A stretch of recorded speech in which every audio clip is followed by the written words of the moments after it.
A gente trouxe o Higino aqui pra relembrar histórias de motel e a gente pegou alguns dos e-mails de algumas das histórias que vieram dos ouvintes, que também se passaram em motéis. Essa é a primeira delas, a gente chamou de Onde os Fracos Não Têm Vez. Ele pediu pra não falar o nome dele. Uhum. Então a gente vai ter que inventar um aqui. Posso inventar o nome dele? Por favor. Claro. O nome dele é Anchovinhas. Anchovinhas, 37 anos, Florianópolis. Daí, Google e Rafael, beleza? A história do Higino me inspirou aqui a escrever porque eu já vivi muitas histórias engraçadas nos motéis, porque além de ser um frequentador, eu trabalhei em um por alguns anos. Ó, massa, hein? Esse é fera. É, fera. Quando eu tinha uns 17 anos e precisava procurar emprego, fui procurar emprego nos motéis, que tinham mais ou menos perto de casa, porque pensei que ninguém procurava emprego neles, então a concorrência seria menor. Genial! E eu tava certo. Muito bom. Eu consegui rápido um emprego no motel perto de casa, onde eu era um assistente financeira da recepção. No começo, eles não me deixavam trabalhar lá de noite, mas logo eu fiz 18 anos e eu era o único sem família e sem ter o que fazer, que ficava sem problema no turno da noite, até porque eu ganhava um extra. Quando eu fui trabalhar Muito lá, bem.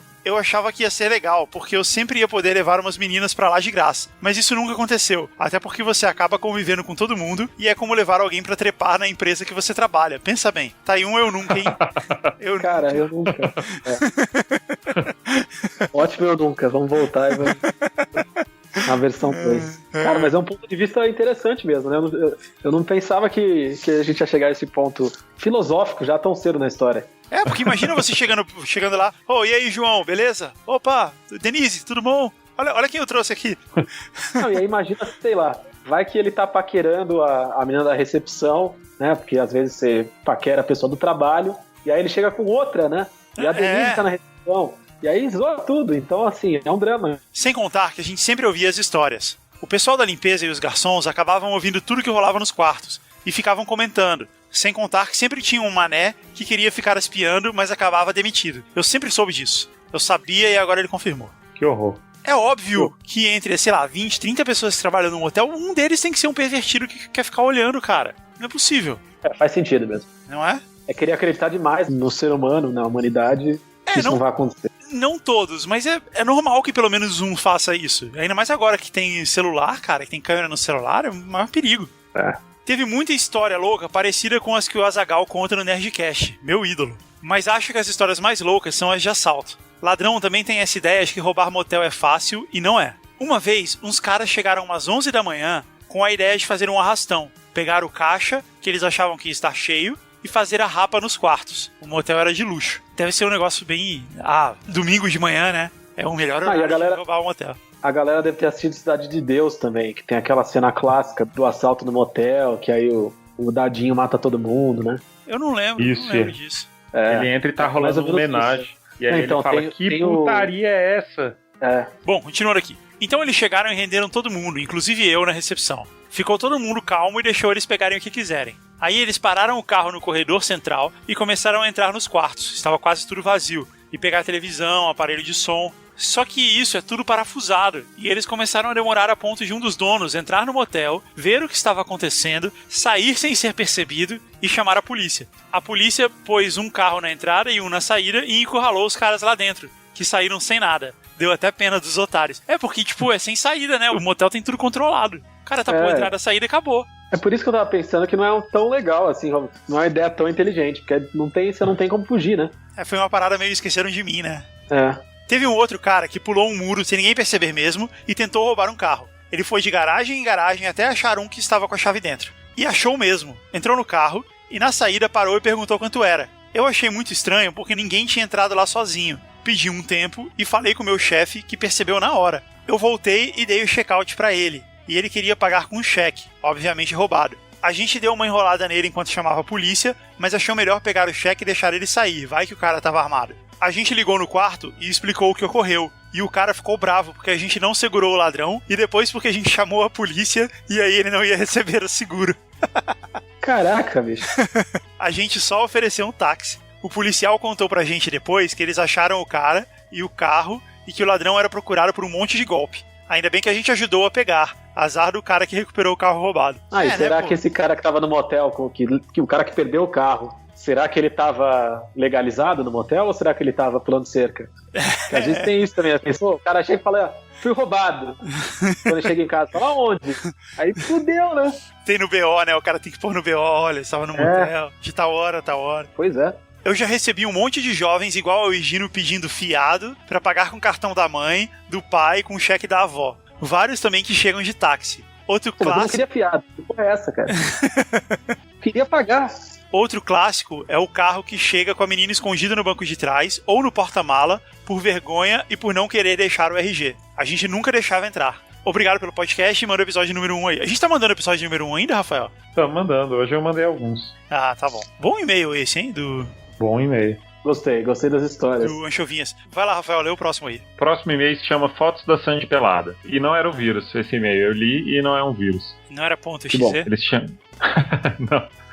Ele não levava para um site, né? Clique aqui para ler a mensagem. O nome dele é Felipe, ele tem 18 anos, é um estudante em Porto Alegre, Rio Grande do Sul. Olá, Rafael, Guga e Caio. Mandei esses tempos uma mensagem pelo Facebook e vi que vocês não checam muito a rede, com razão. Aproveito assim para fazer uma análise mais aprofundada sobre o assunto. No episódio 4 ou 5, o Rafael falou que as duas maiores pesquisas da internet eram Suruba de Ribeirão Preto e fotos da Sandy pelada. Através do Google Trends, analisei em que épocas as pesquisas foram relevantes. Realmente, elas tiveram seu ápice em 2004, mas não é possível saber a quantidade de pesquisas, já que o Google não libera esses dados.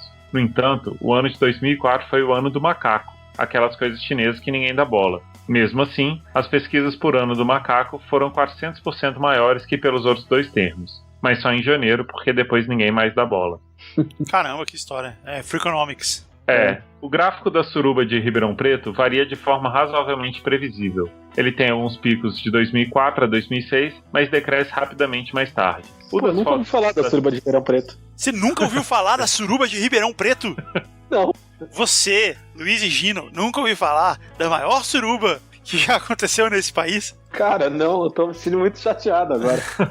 Isso foi lá por 2000, foi logo que eu me mudei pra Ribeirão Preto, inclusive, foi um pouquinho antes. Uma galera foi participar de uma suruba e um dos participantes da suruba perdeu o laptop em algum lugar. Alguém achou o laptop e viu as fotos. E nas fotos tinham várias pessoas da alta sociedade de Ribeirão Preto. Ribeirão Preto é uma cidade razoavelmente pequena e existe muito essa história de alta sociedade, sabe? Todo mundo sabe quem fulano é o fulano que é o grande empresário, a fulana que é a esposa do ex-prefeito, essas coisas. Imagina. E bom, aí a pessoa que achou isso e viu essa socialite pegou as fotos, colocou num CD e vendeu numa banca de jornal. Caraca! E isso se espalhou pela cidade num esquema muito roots. Porque era uma época que a internet moleque ainda, então se espalhou pela cidade em CDs copiados. O cara ainda ganhou uma grana. Diz a lenda que inclusive tinha mãe e filha participando da mesma suruba. Meu Deus! Pesado. Mas eu não sei se isso é verdade. Que vira lenda é verdade nos nossos corações, né? Cara, entra lá no Google e procura Suruba de Ribeirão Preto. As fotos vão estar lá. Tá bom. Procurar, e vai ter alguém analisando os dados, porque é o que o Felipe faz aqui, ó. A pesquisa das fotos da Sandy pelada, no entanto, tem um comportamento muito inesperado que tentei analisar aqui. Aí primeiro ele analisa Ribeirão Preto. O maior pico do gráfico em 2004 acontece na suruba de Ribeirão Preto. Coincidentemente ou não, no mesmo mês houve uma pesquisa dos índices de aleitamento materno na cidade. Isso aconteceu após a pesquisa, descobriu-se que o aleitamento era excessivo para o número de crianças da cidade. Logicamente, existia um excedente de leite indo para locais desconhecidos. Uma pesquisa da polícia revelou as surubas de Ribeirão Preto, expondo-as para a população. Em agosto do mesmo ano, houve outro pico, desta vez causado pela morte do ex-prefeito Luiz Roberto Jabali. Ao fim do luto da população, pessoas tentaram lembrar das coisas que faziam da sua cidade grandiosa, como a canônica suruba.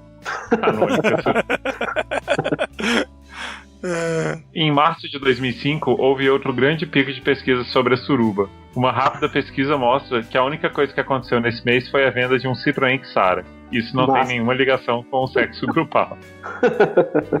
Janeiro de 2006. O início de um ano novo marca uma nova era. Acontece o mesmo de março de 2005, mas dessa vez foi um Toyota Corolla. Após isso, o gráfico segue uma lenta descida ao esquecimento e não merece ser analisado. Agora ele faz a análise da Sandy pelada. Foi transmitido pela Rede Globo de 99 a 2002 a série Sandy Júnior, reprisando até 2003. 14 anos. Foda, hein? Caramba. Uma criança que nasceu durante o último episódio de Sandy Júnior já tem a idade pra estar entre o casting do seriado Sandy Júnior. Caraca. Tremenda análise, você fez relâmpago, hein, Gustavo? Parabéns. Por isso que ele é Guga Mafra ou sagaz. Pois é, super sagaz. O Google Trends não pode analisar dados antes de 2004, então é impossível saber a influência que isso teve nas pesquisas. No entanto, é suficiente afirmar que nessa época, Os jovens provavelmente se contentavam de se masturbar para o seriado mesmo.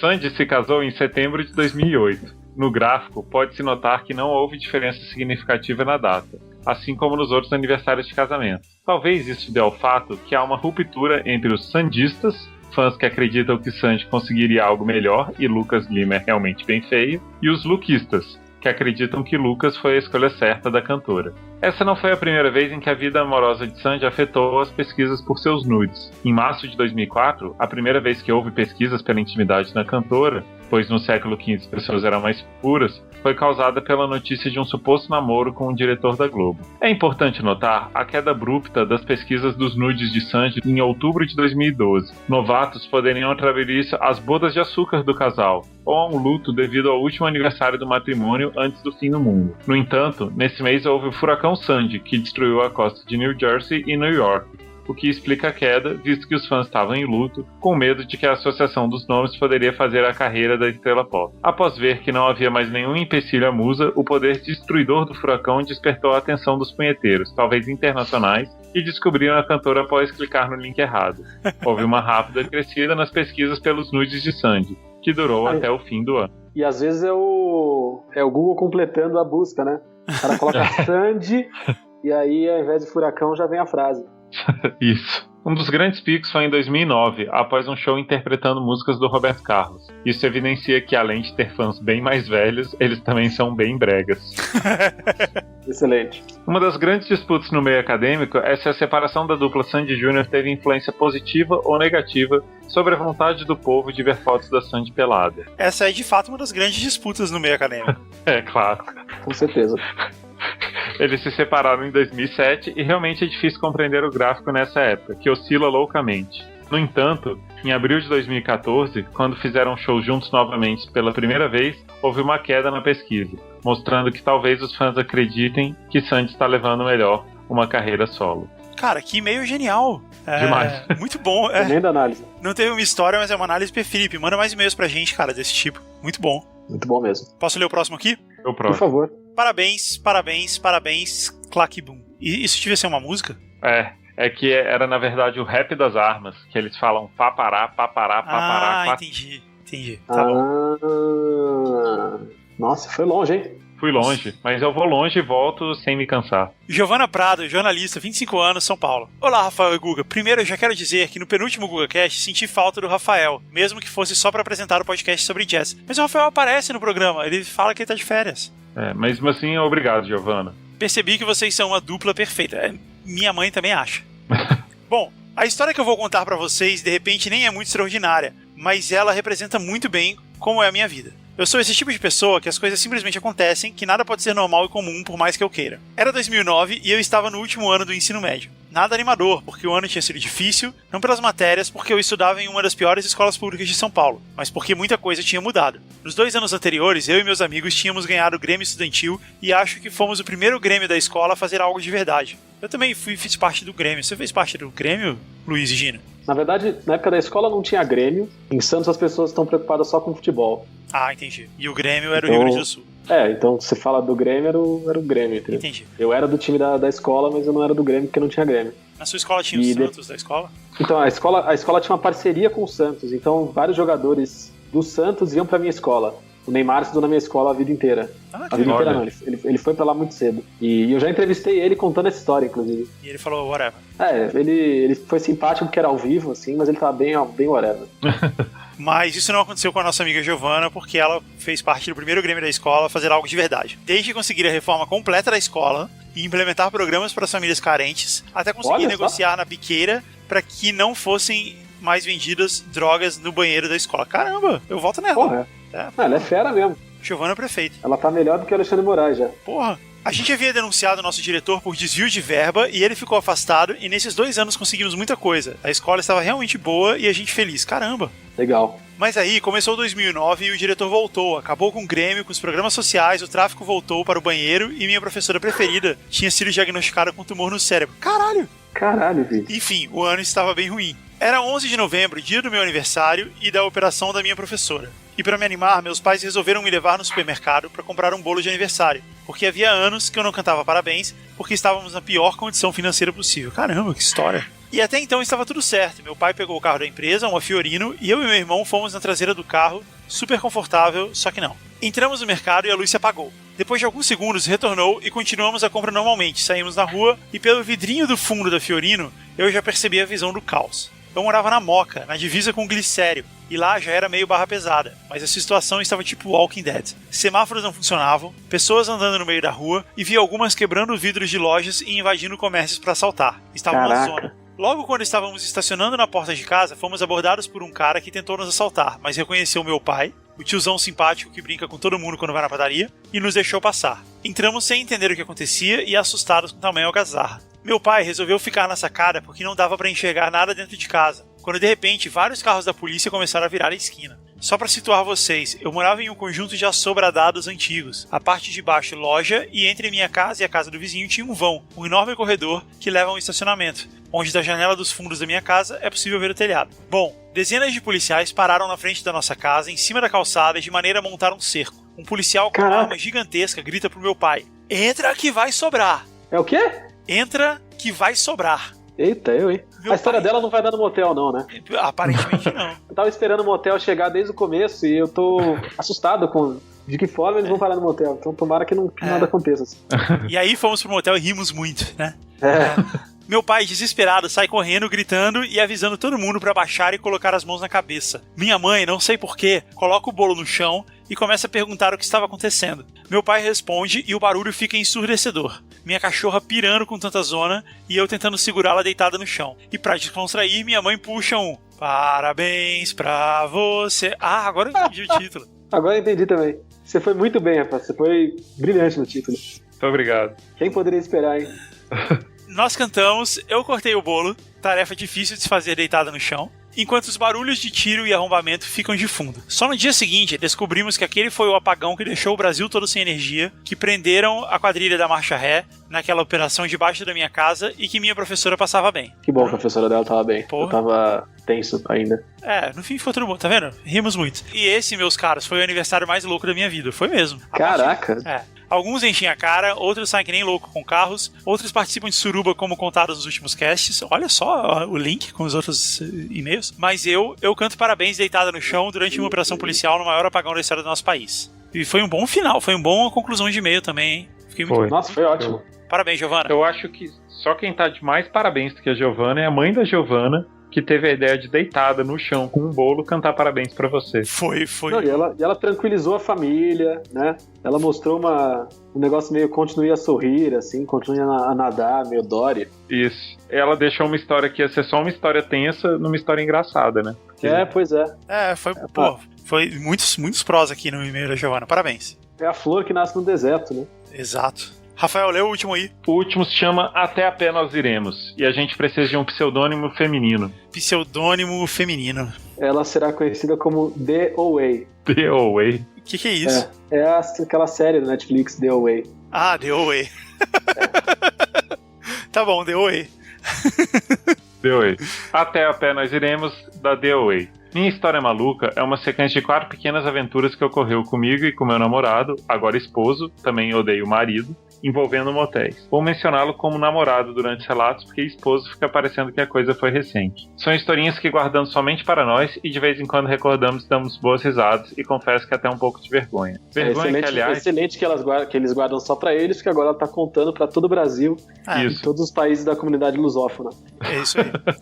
Vergonha que, aliás, é algo que ignoramos quando somos jovens e apaixonados. Não sou tão velho assim, mas já estou há 13 anos com meu esposo e esses episódios ocorreram de uma década atrás para mais. Vamos a ele. A primeira vez que eu e meu namorado fomos num motel, não tínhamos ideia de como funcionavam as coisas. Lembre-se, éramos bem novos, mas já maiores de idade. E assim que entramos no quarto, depois do motivo principal, resolvemos pedir algo para comer. Não sabíamos ao certo como a comida chegaria, se seria com um funcionário batendo na porta ou através daquela portinha que fica do lado da porta principal. Desconfiamos que seria por ali, mas depois do pedido feito e de uma pequena espera, começamos a escutar um barulho vindo de tal portinha. Meu namorado resolveu levantar e abrir a portinha para ver se estava colocando algo ali. A portinha que vale lembrar, o apelido da portinha é Portão da Esperança, né?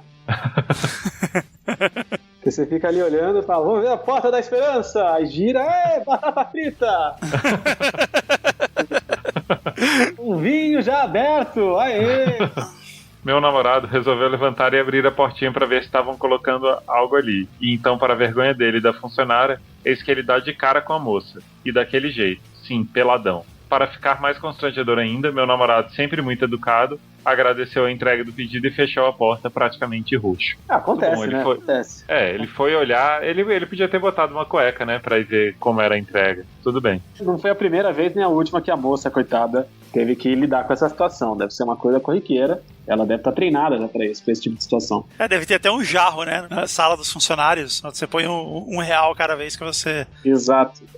Né? Quando preencher, vai todo mundo viajar pra Aruba. Seria engraçado se tivesse sido no motel do Anchovinhas. Ia ser legal. Será que não foi? Talvez. A segunda vez possuímos uma moto, uma CG, se é que dá pra chamar isso de moto. É a moto mais genial já feita na história. Não, é sério, cara. É uma moto, tipo... A CG é como se fosse o celular Nokia das motos, sabe? A CG, ela é estrela de vários funks proibidões também.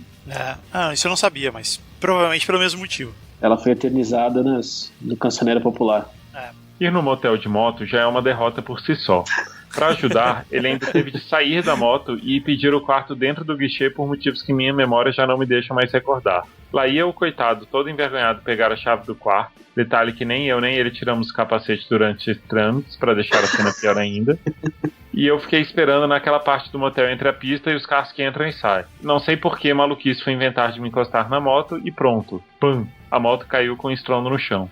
Todo mundo dentro do guichê saiu pra ver o motivo do barulho, inclusive meu namorado, que ficou puto da vida comigo.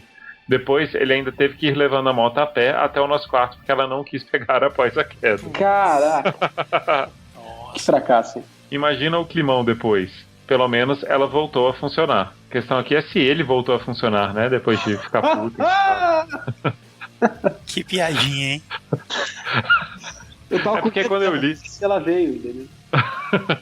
Bom, a terceira vez não estávamos mais de moto, mas dessa vez tínhamos um carro velho que eu não vou nem falar a marca, senão vai ficar muito fácil de possíveis conhecidos me triangularem nesse relato. Só basta saber que eram aqueles carros velhos, modelo Sport, super barulhentos e rebaixados. Nada chamativos. Nós estávamos chegando no motel que ficava no... pode ser. Ou um Miura, Puma. Cara, talvez um Puma, hein? Um Puma seria Monza rebaixado. Pode safado, assim, será não? Escort rebaixado, Escort rebaixado, era um Escort. Gol bola rebaixado, com a bolota na capô, sabe qual é? Nós estávamos chegando num motel que ficava no alto de uma colina, portanto tinha uma ladeira absurda até chegar ao guichê. O carro, que já nem estava muito bom, resolveu nos trollar e perdi o embalo no meio da subida. Então ficamos lá indo e voltando, fazendo a maior barulheira de escapamento furado, até finalmente a porqueira pegar embalo e conseguir subir se esgoelando. Para tudo. Relê essa frase de novo. Ficamos então, lá indo e voltando, fazendo a maior barulheira de escapamento furado, até finalmente a porqueira pegar embalo e conseguir subir se esgoelando. Galera, o pneu inteiro dela é uma metáfora. É uma metáfora, Tudo que a gente ouviu até agora não é real. São só metáforas do que rolou do comportamento sexual dos dois. Ok. Maravilhoso, parabéns. Claro que chegamos fedendo álcool e chamando pouca atenção no motel. Olha aí, a quarta vez é a mais curta. Eu morava perto de uma rodovia que tinha um motel do outro lado. Meu namorado estava sem carro, mas isso não nos impediu de atravessar a pista e ir para o motel a pé. A pé. Aí é guerreiro, hein? Guerreiro. Quem nunca, né? Quem nunca? Ficar atrás de um carro esperando na fila, aparecer nós dois para o atendente entregar as chaves e andando com a chavinha rodando na mão até nosso quarto. Se pelo menos estivéssemos de capacete. Eu tinha uma amiga que ela ia com o namorado sempre ao motel, mas ela ia de lotação. Eles iam de lotação, descia na parada, ia caminhando até o motel, pedia a chave. Mas de lotação é como ir a pé, né? Você não... Mas não mostra uma disposição guerreira também. Mas eu tô fascinado em descobrir essa reviravolta no final das histórias da The Away. Cara, eu quero mandar um grande abraço pra The Away. Foi demais isso tudo ter acontecido.